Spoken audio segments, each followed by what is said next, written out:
Droll Logbird is definitely an interesting card because there's a lot of positive and negative things to say about the card. I'll try to go as in-depth as I possibly can in this video, and I will be using explicit applications for this card in various scenarios. For this reason, I really recommend you to watch this video until the very end. Alright, so first things first, Droll is kind of like Shifter. It's a lingering hand trap, so it can either do a lot or literally do nothing. You can't compare it to hand traps that typically trade 1-for-1, such as Ash, Veiler, or Ogre. Historically speaking, Droll has kind of been like an anti-combo exclusive hand trap because it underperforms against the slower decks. Droll forces your opponent to slow down the pace, so against fast-paced decks such as combo decks, it's really good, but against trap decks, for example, it really achieves nothing. You can argue that mid-range decks nowadays search so much that even against them, Droll is still pretty decent. For example, against Kashtira and Sprite, Droll can be good, just like sometimes it can kinda not really be good. Nonetheless, if you want to play Droll in your main deck, you need to have like a pre-established motive and a vision for it. Next format will be dominated by Purely and Super Heavy Samurai, and it can be argued that Droll will be remarkable in such a metagame. Although I will have to say, Droll isn't that great against Purely. And that's not because the deck doesn't draw or search or anything, but rather because it does a lot of that during the draw phase. And of course, Droll cannot be used during the draw phase, so if your opponent uses a bunch of quick play spell cards to summon monsters from the deck, you're going to be looking at your opponent and not be able to do anything about it. Out of the 4 purely quickly spell cards that currently exist, 2 of them, which are Sleepy Memory as well as Pretty Memory, can be used on an empty board, meaning that your opponent has like a 57% chance of playing around Droll in the draw phase. But this doesn't really matter too much because you especially want Droll against the other titan of a deck, which is Super Heavy Samurai.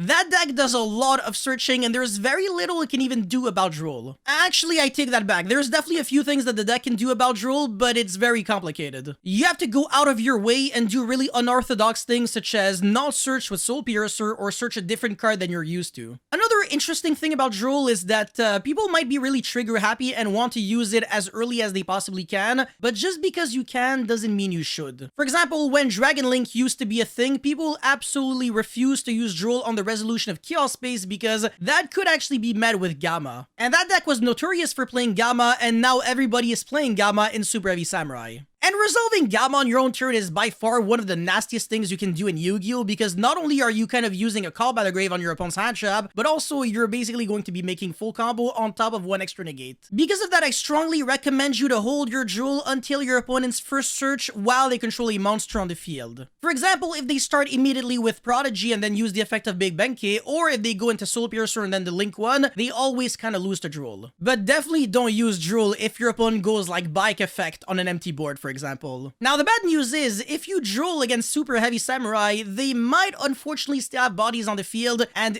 potential summons in the hand so that they can hard make a Baguska. And when people are under lingering conditions such as Shifter or Droll, they have a tendency to prefer summoning Floodgates over Negates. The reason for that is because typically Negates trade 1-for-1, so they might not be the best value for your money if you can only really summon 1. They're better when you have multiple on the field. So if you have the choice of only summoning like 1 Baron de Fleur or summoning 1 Baguska, you're always choosing to summon the Baguska. Just to give you an example of how oppressive Baguska can be, let's check this replay. Even with a combination of Droll, Nibiru, triple Tactic Talents, and full combo, I still wouldn't be able to win going second if I just use my Droll whenever I can. My opponent would simply summon Baguska in 3 summons and then hold the Veiler until the very end to stall triple Tactic Talents as long as possible. And of course, when I only have 2 cards left in my hand, my triple Tactic Talents can't be used anyway, so I have to discard it for the quick play. I summon a monster and then I get hit by Veiler and now I lose.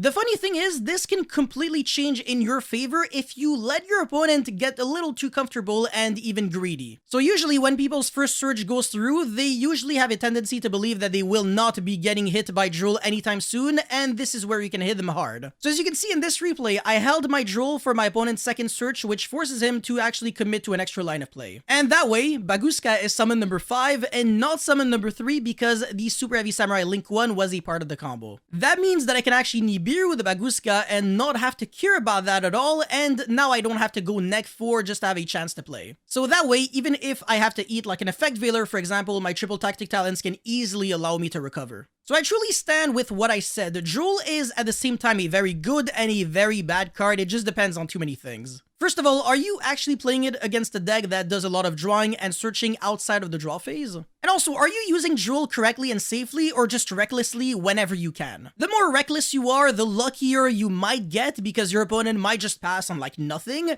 but also that means that you can open up yourself to like really bad things. One of those bad things is exactly just like I showed you guys, summoning Baguska on summon number 3 or 4 or whatever, but just not summon number 5 and later, or simply gammaing your Drool. I recommend playtesting with Drool in every single one of your opening hand against every single deck in the format so that you'd know the best timing to use Drool against everyone. Not only that, but also figure out the best hand traps to play in conjunction with Drool. Or maybe figure out if you want to play board breakers in conjunction with Drool instead of hand traps in case cards like Baguska can be such a problem. These are all questions that can be answered with appropriate playtesting and theory. With that being said, I do believe that Drool is good enough to the point where I would want to main deck 3 copies of it in this format in pretty much any deck that I play. I think the card is extremely good, I just need to improve as a player myself in order to be able to extract its full potential. But that's pretty much all I had to say for this video, guys. Thank you so much for watching. Let me know your thoughts about this card in the comment section below. Don't forget to like and subscribe, and I'll see you guys very soon. Peace.